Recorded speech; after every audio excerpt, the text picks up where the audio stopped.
जी हां, जब एक फाइटर जेट दुनिया के इलाके में गिरता है तो घड़ी की सुइयां। बड़ी खबर है, ईरान की जमीन से अमेरिकी पायलट का रेस्क्यू। यहां सुइयां पायलट की मौत का काउंटडाउन शुरू कर देती हैं जब कोई जेट गिरता है। ईरान के दक्षिणी पश्चिमी इलाके में बीते शुक्रवार को एक अमेरिकी जहाज गिरा, लेकिन अमेरिका ने ऐसा हैरतअंगेज रेस्क्यू ऑपरेशन कर दिखाया जिसे देखकर ईरान के भी कहा जा रहा है कि होश उड़ गए। इस रेस्क्यू मिशन में अमेरिका ने ईरान की जमीन से दूसरे पायलट को रेस्क्यू कर लिया है।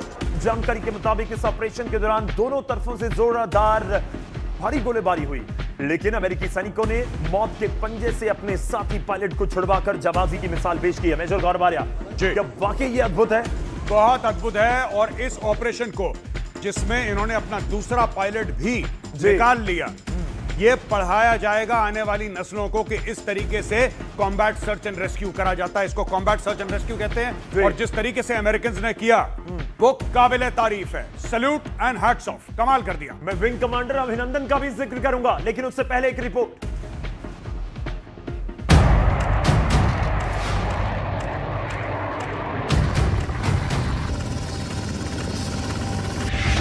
एक ऐसा रेस्क्यू ऑपरेशन, पूरी दुनिया दंग रह गई। ईरान में मौत के जबड़े से रेस्क्यू की इनसाइड स्टोरी।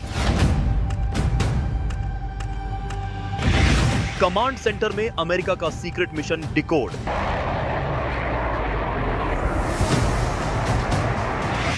ईरान के दक्षिण पश्चिमी का इलाका, दुर्गम पहाड़ों में ऐसी जगह जहां परिंदा भी पर नहीं मार सकता, वहां अमेरिकी वायुसेना का एक कर्नल और उसका पायलट दुश्मन की घेरेबंदी में फंसे थे।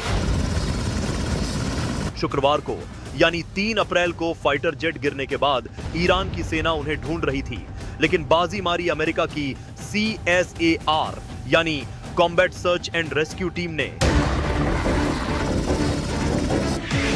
दरअसल 3 अप्रैल को ईरान ने अमेरिकी सेना के लड़ाकू विमान F-15E को मार गिराया था। इसमें 2 पायलट सवार थे। इसके बाद अमेरिकी सेना ने ईरान में रेस्क्यू ऑपरेशन शुरू किया। पहले पायलट को तो उसी दिन यानी 3 अप्रैल को ही रेस्क्यू कर लिया गया था, जबकि दूसरे पायलट जो कर्नल रैंक के अफसर हैं, वो लापता थे। वो ईरान में दुर्गम पहाड़ों पर 7000 फीट की ऊंचाई पर मौत से जिंदगी की जंग लड़ रहे थे। लेकिन अमेरिका ने सबसे खतरनाक रेस्क्यू ऑपरेशन चलाकर उन्हें भी बचा लिया। इस ऑपरेशन की ना कोई खबर लगी, ना ईरान के रडार पकड़ पाए। अमेरिकी राष्ट्रपति डोनाल्ड ट्रंप के मुताबिक इतिहास में यह पहली बार हुआ है कि 2 अमेरिकी पायलटों को दुश्मन के इलाके के काफी अंदर से बचाया गया है। इस ऑपरेशन के पीछे अमेरिकी सेना का मोटो है कि वो कभी किसी अमेरिकी योद्धा को दुश्मन के इलाके में अकेले नहीं छोड़ता।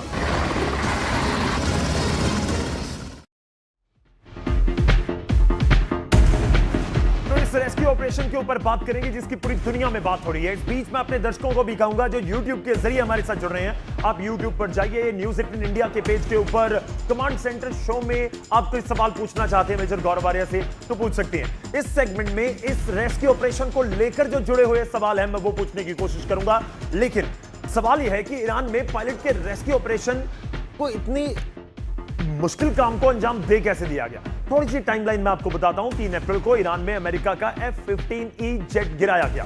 दावा हुआ था उसके बाद यह गिराएगा, जिसके बाद दोनों क्रू मेंबर्स इजेक्ट कर गए। एक पायलट फौरन रेस्क्यू कर लिया गया, जबकि दूसरा पायलट ईरान में फंस गया।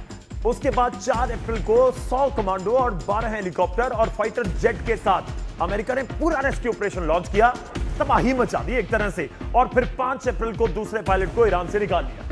मैं अद्भुत का जिक्र कर रहा था, क्या ये वाकई ही, ये तस्वीरें भी दिखा रहे हैं हम साथ में, क्या ये वाकई पॉसिबल हो पाता है कि आप दुश्मन देश में जाओ, उनकी जमीन में जाओ, पूरा ऑपरेशन करो, अपने साथी को निकाल के ले आओ?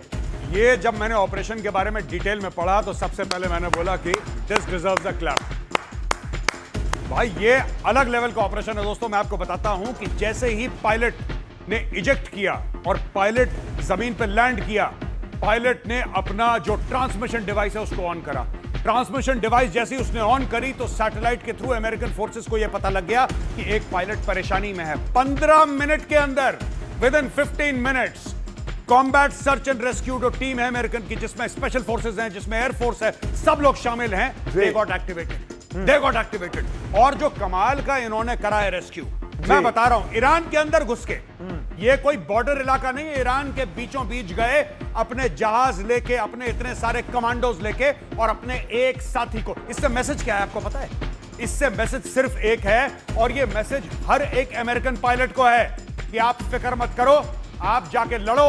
अगर आप कहीं फंस जाते हो तो आपके भाई आपको छोड़ेंगे नहीं, पीठ नहीं मोड़ेंगे, चाहे शेर के मुंह में हाथ डालना पड़े, आपको निकाल लेंगे वहां से। चलिए मैं इसके ऊपर बात करूंगा, मेरे दिल में बहुत सारे संशय उठ रहे हैं, मैं उसके ऊपर बात करना चाह रहा हूं। क्या वाकई इतना पॉसिबल है? जो ईरान अपने डिफेंस सिस्टम की बहुत बात करता था, उसको पता नहीं लगा कि हेलीकॉप्टर आ रहे हैं। क्या ये जो अमेरिका कह रहा है कि ग्राउंड पर ऑपरेशन करेंगे, ये समझा जाए कि उनके लिए तो बहुत आसान है। लेकिन उससे पहले हम अपने दर्शकों का साथ हाथ जोड़ रहे हैं और YouTube से हमारे एक दर्शक हमारे साथ जुड़ेंगे। मैं उनका सवाल लेने की कोशिश करता हूं। एक बार मैं इस जंग से, इस रेस्क्यू ऑपरेशन से जुड़ा हुआ सवाल लेना चाह रहा हूं। जी हाँ, मेरे पास एक सवाल है मेजर गौरवारिया, जो आपसे जानना चाह रहे हैं। ये उनका ट्विटर हैंडल है डॉक्टर अनिल कुमार शर्मा 3824। ये उनका ट्विटर हैंडल है डॉक्टर अनिल कुमार शर्मा 3824। वो कह रहे हैं कि अमेरिका का ये कहना है कि उन्होंने अपना पायलट रिकवर कर लिया, रेस्क्यू कर लिया। कितना भरोसा, कितना विश्वसनीय है ये? कितना भरोसा किया जाए? आपको भरोसा है? 100% भरोसा है कि हम वहां से जाकर निकाल के ले आए? हाँ, मैं जो डॉक्टर साहब ने सवाल पूछा, धन्यवाद आपके सवाल का डॉक्टर साहब। मैं आपको ये बताना चाहता हूं कि अमेरिका में स्पेशलाइज्ड टीम्स हैं इस चीज के लिए। स्पेशल टीम्स हैं जिसमें स्पेशल फोर्सेज हैं, उसमें डेल्टा फोर्स है, उसमें नेवी सील्स हैं, टॉप कमांडोज हैं, इनके हवाई जहाज हैं स्पेशल इसी काम के लिए। वो नॉर्मल हवाई जहाज नहीं, इनके हेलीकॉप्टर हैं इसी काम के लिए, जो और नहीं है, इनके रिफ्यूलर्स हैं इसी काम के लिए। और ये लोग पहले जाके जहां पे हवाई जहाज इनके उड़ते हैं उसके इर्द गिर्द सेफ इलाके में, शायद किसी दूसरे देश में, ये लोग जाके वहां पे बैठ जाते हैं, कॉम्बैट सर्च एंड रेस्क्यू वाले। और जैसे ही इनको पता लगता है कि हमारा पायलट इस इलाके में गिर गया है, जो सबसे करीब कॉम्बैट सर्च एंड रेस्क्यू वाले हैं वो एक्टिवेट हो जाते हैं। अब इसमें गेम क्या है? अमेरिकन पायलट क्रेविस में फंसा हुआ है, ठीक है? पहाड़ में जो ऐसे छोटा सी दरार होती है, दरार के अंदर मान लीजिए छुपा हुआ है, और उसने अपना जो ट्रांसपॉन्डर है, अपना जो सिग्नल एमिटिंग डिवाइस है, उसको उसने कर दिया बंद, क्योंकि उसको पता है कि सिर्फ अमेरिकन नहीं सुन रहे, ईरानी भी सुन रहे। और ईरानियों को पता लग जाता है कि वो कहां है। ईरानियों को पता लग जाता है और ईरानी आते हैं एक साथ उसको पकड़ने के लिए। और साथ में ईरानियन टेलीविजन पे ऐड दी जाती है कि जो पकड़ के लाएगा उनको इतने $1000 का इनाम दिया जाएगा। ट्राइब्समैन जो है, लोकल कबीले वाले जिनके पास हथियार है, उनको खुला छोड़ दिया जाता है। सारे लोग सिविलियंस, हाथ में किसी के कुल्हाड़ी, किसी के दराती, और ये लोग पहुंच जाते हैं उस अमेरिकन पायलट को ढूंढने के चलते। वहां पे इस्लामिक रेवोल्यूशनरी गार्ड कोर आ रहा है, फौज आ रही है, सब लोग आ रहे हैं, और उनको यह पता लग गया कि पायलट यहां पे बैठा हुआ है। उनको पता है पायलट बीचों बीच है। वो जब 3 किलोमीटर उसके पास पहुंचते हैं, उस वक्त ऊपर 40,000 फुट से अमेरिका अपना पहला बम गिराता है, और वहां पे सब कुछ तहस नहस कर देता है, सब कुछ तहस नहस कर देता है। अमेरिका इतना बारूद डालता है उस जमीन में, इतना बारूद डालता है कि सब लोग परेशान हो जाते हैं कि बारूद की वर्षा कहां से हो रही है, और बीच में जाते हैं अमेरिकन स्पेशल फोर्सेस और इस पायलट को पकड़ के। अच्छा, बीच में जब अमेरिकन जहाज आ रहे हैं तो इनके 2 जहाज गिर भी जाते हैं और एक डैमेज हो जाता है।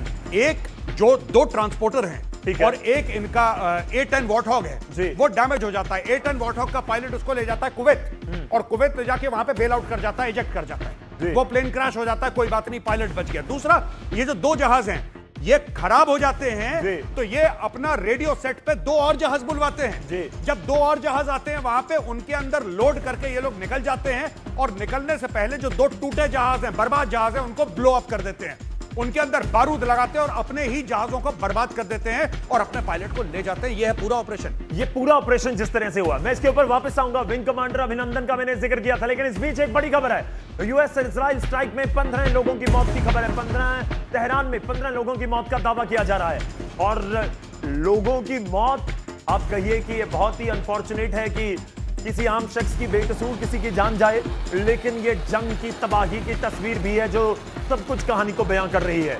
तो बड़ी खबर है, इस समय यूएस इजराइल स्ट्राइक में 15 लोगों की मौत का दावा किया जा रहा है, और तस्वीरें भी लगातार आपके सामने हैं। आसमान से गिरती हुई मिसाइलें नहीं देखती कि कोई आम है, कोई खास है, कोई कसूरवार है, या फिर कोई मिलिट्री या कोई किसी तरीके का जगह है।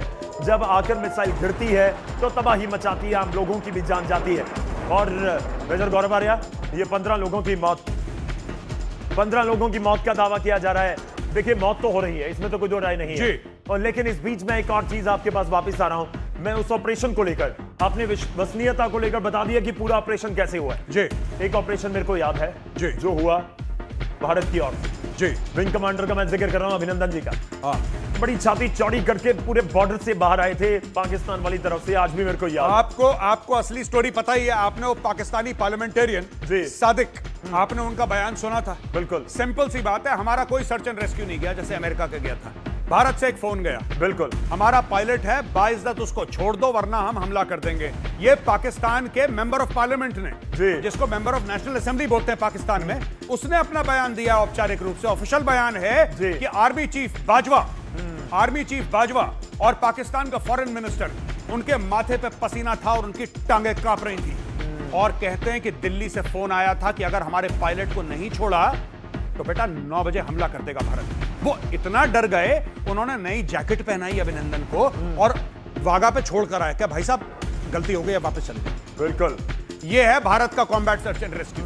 एक फोन मैं कॉल, इसीलिए बात कर रहा था। देखिए, वो हर किसी के जहन में तस्वीरें ताजी हो गई होंगी, अगर मैं गलत नहीं तो 2019 की, जिसमें एयर स्ट्राइक की गई थी और उसके बाद की वो स्थिति थी। लेकिन मैं बात इस समय कर रहा हूं कि जो रेस्क्यू ऑपरेशन चलाया गया अमेरिका की ओर से, अपने पायलट को वापस लाया गया, ईरान की धरती से जाकर वो ले आए। और मैं आपको दिखाता हूं कुछ मैप के जरिए भी। इस रेस्क्यू ऑपरेशन में अमेरिका के 2 हेलीकॉप्टर तबाह होने का दावा किया गया। ऑलरेडी मेजर गौरव वाले बात कर चुके हैं, कुछ क्रू मेंबर्स भी जख्मी हुए हैं। लेकिन इस ऑपरेशन को कामयाब बनाने के लिए सभी सैनिक सुरक्षित लौट आए जो वहां पर गए हुए थे। मैं आपको मैप दिखा रहा हूं, मैप के ऊपर भी मैं बात करूंगा। लेकिन अगर पीछे आप आए, रेस्क्यू ऑपरेशन का हम बात कर रहे हैं कि वहां पर गए, उन्होंने उनको निकाला। मैं आपकी बात से यह भी समझ पाया मेजर गौरव वाले, एक मैप आ गया है, मैप जहां F-15 स्ट्राइक ईगल क्रैश हुआ था, वो वाली बिल्कुल ईरान की वो जगह हम दिखा रहे हैं आपको जी। और अब कहिए कि समुद्री तट के ऊपर ये कुवैत है। कुवैत आ गया। यहाँ से वो जहाज जो था वो A-10 वॉर्थॉग, वो यहाँ से फ्लाई करके कुवैत तक पहुंचा। जैसे ही वो कुवैत पे पहुंचा, पायलट ने इजेक्ट करा, जहाज क्रैश हो गया, पायलट की जान बच गई। ये जो रेस्क्यू ऑपरेशन कर रहे हैं, जी, उनकी बात कर वही रहे हैं, वाला, उनकी बात कर रहे हैं। और जो वैसे रेस्क्यू ऑपरेशन हुआ, ये पूरा हम आपको दिखा रहे हैं। तो ईरान के सेंटर में से उठाकर आप कह रहे हैं कि एक बार लेके करीब इस इलाके को आप ले सकते हैं। यहाँ पे ये जो पट्टी है, इस इलाके में, मतलब कि ईरान के अंदर था। ऐसा नहीं, हम ये नहीं कह सकते कि बिल्कुल ईरान के बिल्कुल यहाँ पे बॉर्डर से या कुवैत से गए तो बिल्कुल यहाँ पे हो गया। नहीं, ऐसा नहीं हुआ था, ऐसा नहीं हुआ था। उन लोगों ने अंदर गए थे और अंदर जाके ईरान से अपने बंदे को उठाकर लाए। कि अमेरिका की एक नहीं कई टीम्स ऑलरेडी बिल्कुल एक्टिव रहती हैं कि अगर ऐसा कुछ हुआ, हमारा कोई उधर, मैं अपने दर्शकों को लाइव समझा दूं, दर्शकों को समझा दूं होता कैसे है। जैसे कि यहाँ पे कुवैत है, तो कुवैत में एक combat search and rescue team है, ठीक है। अगर इराक है और सेफ इलाका मिल जाता है, combat search and rescue, UAE combat search and rescue, हर जगह इनकी combat search and rescue teams रहती हैं। अगर ये यहां पे ऑपरेशन करेंगे और कोई जहाज यहां पे गिर जाता है, तो ये combat search and rescue team यहां पे डिप्लॉय होकर अपने पायलट को वापस ले आएगी। ये लोग इस तरीके से काम करते हैं। मतलब आप कह रहे हैं कि जब तक लोगों को पता लगेगा, हमें आपको पता लगेगा, तब तक हो सकता है कि टीम ने रेस्क्यू कर भी लिया। 15 मिनट प्लेन क्रैश हुआ, पायलट जमीन पे गिरा, पायलट ने सिग्नल भेजा, सैटेलाइट पे सिग्नल लगता है, अमेरिका के पास वहां पे पेंटागन में या कहीं पे भी वो कमांड सेंटर में अपना पहुंचता है, और 15 मिनट के अंदर ये सारे लोग एक्टिवेट हो जाते हैं एक साथ। कोई वेट नहीं करता, इनकी एक ड्रिल है जी। सिग्नल मिला, गो। इस बीच मैं रुक करता हूं, हमारे दर्शकों का एक और सवाल लेने का टाइम है। मैं सवाल लेना चाहूंगा और सवाल YouTube से आज हम ले रहे हैं। अगर आप भी अपना सवाल पूछना चाहते हैं तो YouTube पर जाइए, न्यूज़ 18 इंडिया के पेज के ऊपर कमांड सेंटर चल रहा है, आप लाइव कमेंट कीजिए। मैं लाइव आपका सवाल लेने की कोशिश करूंगा और मेजर गौरव बारे से जानने की कोशिश करेंगे। मैं सवाल सर्च कर रहा हूं कि कौन सा सवाल लें। अच्छा, मैं एक सवाल ले रहा हूं, थोड़ा सा दिलचस्प है जी। पवन शर्मा है, उनका YouTube हैंडल है जी, पवन शर्मा 6608 जी। दिलचस्प सवाल है जिसके ऊपर आज हम बात भी कर रहे थे जी। कह रहे हैं कि क्या ट्रंप का मानसिक चेकअप करवाना चाहिए। उनका ये एक सेकंड पार्ट है उनके इस सवाल का। ऐसा मेंटल सुपर पावर दुनिया के लिए बड़ा खतरा है या ये, मतलब लोग समझ रहे हैं इस चीज को, हम कहें कि एक तंज भी है, लेकिन दूसरी तरफ सवाल भी है कि आप बहुत बड़ी चेयर पर बैठे हैं। बिल्कुल। मैं पहले पवन जी आपके सवाल के लिए बहुत बहुत धन्यवाद आपका। मैं आपको बता दूं कि देखिए, चेकअप मैं तो नहीं कह सकता कि उनका चेकअप होना चाहिए कि नहीं होना चाहिए, लेकिन मुझे ऐसा लगता है कि अमेरिका का ये स्वभाव रहा है। वो ट्रंप थोड़े से ज्यादा बोलते हैं, ज्यादा कम्युनिकेटिव हैं, उल्टी सीधी बात कभी कभी बोल देते हैं। वैसे जो अफगानिस्तान के ऊपर अटैक किया था, अफगानिस्तान का कोई दोष नहीं था, बर्बाद कर दिया। इराक का कोई दोष नहीं था, बर्बाद कर दिया। लीबिया का कोई दोष नहीं था, बर्बाद कर दिया। तो अगर कोई ये कहे कि अमेरिका पहली बार ऐसा कर रहा है, सिर्फ ट्रंप क्योंकि बोलते इतना है, इतनी रोज 5-5 प्रेस कॉन्फ्रेंसेस करते हैं, ट्रूथ सोशल पे, ट्विटर पे पोस्ट करते हैं, इसलिए ये चीज ज्यादा खराब लग रही है। ये जो खराबी है ये जो अमेरिका काम कर रहा है, जी। ये अमेरिका आज से नहीं 50 सालों से करता लंबे चला है। टाइम से कर रहा है। हम एक छोटे से ब्रेक के लिए वक्त तो चला है यहां पर रुकने के लिए। ब्रेक के बाद वापस आएंगे और कुछ और भी खास हमारे पास आज है जिससे बात करेंगे और उस मुद्दे पर भी आप हमारे साथ जुड़ सकते हैं। बात करेंगे कैसे धोखेबाज पाकिस्तान जंग में एक बार फिर बेनकाब हुआ है। आज हम बात करेंगे और क्यों भ्रम में है पाकिस्तान और कैसे पाकिस्तान के प्रोपेगेंडा की पोल खोली जा रही है। ये भ्रम वाला बात भी जिक्र होगा जो हमने शुरुआत में बात नहीं, की थी। बिल्कुल बिल्कुल करना और, चाहिए। और ब्रेक के बाद मैं बात करूंगा पाकिस्तान के प्रोपेगेंडा की भी पोल खुलती हुई नजर आ रही है। तो ये ब्रेक के बाद मुद्दे हैं जिनके ऊपर बात होगी। आप इनसे जुड़ा सवाल पूछ सकते हैं YouTube के ऊपर। बहुत जल्दी मिलते हैं।